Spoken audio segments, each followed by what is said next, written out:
પરમાર્થ રૂપી રામની ઉપાસના કરવા આપણે ભેગા થયા છીએ, ત્યારે એક નાનકડી કથા કહીને પછી વાત પૂરી કરું. હિમાલયના પહાડો ઉપર વળાંક રહેતા રસ્તાઓ ઉપર ધીમે ધીમે સરકતી એક બસ ઊંચાઈ તરફ આગળ વધી રહી હતી. એક દંપતી, પહાડી દંપતી, એમાં યાત્રા કરતું હતું. હજી ગામ પછીનું સ્ટેશન દૂર હતું, 2-3 કિલોમીટરની વાર હતી. પણ પહેલાનું ખેતર અને એનું ઘર બરાબર રસ્તાને લાગીને આવ્યું. એટલે એણે કંડક્ટરને વિનંતી કરી કે જો અહીંયા બસ ઊભી રાખો તો અમારે આમ પાછું 3 કિલોમીટર હાલીને આવવું ન પડે.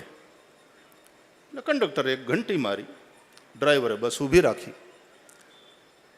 દરવાજો ખુલ્યો, આ 2 જણા ઉતર્યા. ઉપર સામાન હતો કેરિયરનો, એટલે એ ઉતારવામાં ને થોડી વાર લાગીને 5 મિનિટ એમાં જતી રહી. એ બધું થઈ ગયું.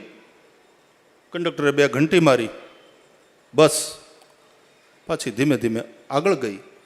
હજી આ બંને જણા પોતાના પોટલા પોતાના માથા ઉપર મૂકી અને નીચે ઉતરે પોતાના ઘર તરફ, એ પહેલાં બસ તરફ દ્રષ્ટિ કરી તો થોડાક પર્લાંગ દૂર ગયા પછી ઉપરથી લેન્ડસ્લાઇડ ચાલુ થઈ. એટલે એક મોટો પથ્થર ગડગડતો આવ્યો અને બસ સાથે ટકરાયો અને બસને લઈ અને ખીણમાં.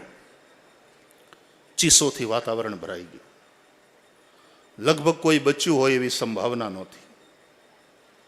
આ બંનેના મોઢામાંથી ચીસ નીકળી ગઈ અને ઓલી બેન બોલી કે હે ભગવાન, અમે બચી ગયા. એને રાજીપો હતો.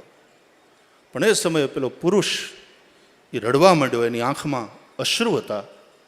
એટલે સ્ત્રીએ કહ્યું કે આપણે બચી ગયા, તમારે રાજી થવું જોઈએ, તમે રડો છો કેમ? એટલે એણે એમ કહ્યું કે ગાંડી, મને એમ લાગે છે આપણે બચી ગયા એની ઉપર મારું ધ્યાન નથી, પણ આપણા સ્વાર્થને લઈને આ 65ના જાન ગયા. કે 3 કિલોમીટર પાછું ના આવવું પડે અમારે હાલીને, એટલા માટે અહીંયા બસ આપણે ઊભી રખાવી અને એમાં 5 મિનિટ જતી રહી. એને બદલે જો બસ આમ જતી રહી હોત 5 મિનિટમાં તો ક્યાંની ક્યાં નીકળી ગઈ હોત અને તો કદાચ આ અકસ્માત ન થાત. ખાલી આપણે આ રામકથા સાંભળીને આટલું જ વિચારવાનું છે કે આપણો નાનકડો સ્વાર્થ ક્યારેક સમાજ અને રાષ્ટ્રનું નુકસાન તો નથી કરી રહ્યો. એ સ્વાર્થનો રંગ ગમે તે હોય, એ વૈયક્તિક હોય, એ પારિવારિક હોય, એ રાજનીતિક હોય, કોઈ પણ હોય, પણ આપણો નાનકડો સ્વાર્થ ક્યારેક બહુ મોટું નુકસાન તો નથી કરી રહ્યો. આપણે પરમાર્થની ઉપાસના માટે અહીંયા એકત્ર થયા છીએ.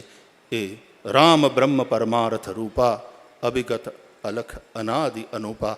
અને એવા અલખને પૂજ્ય બાપુની વાણી દ્વારા આપણે સાંભળીશું, એના દર્શન કરીશું અને એની ઉપાસના પ્રત્યે સમર્પિત થઈશું. સૌને પ્રણામ. જય સિયારામ.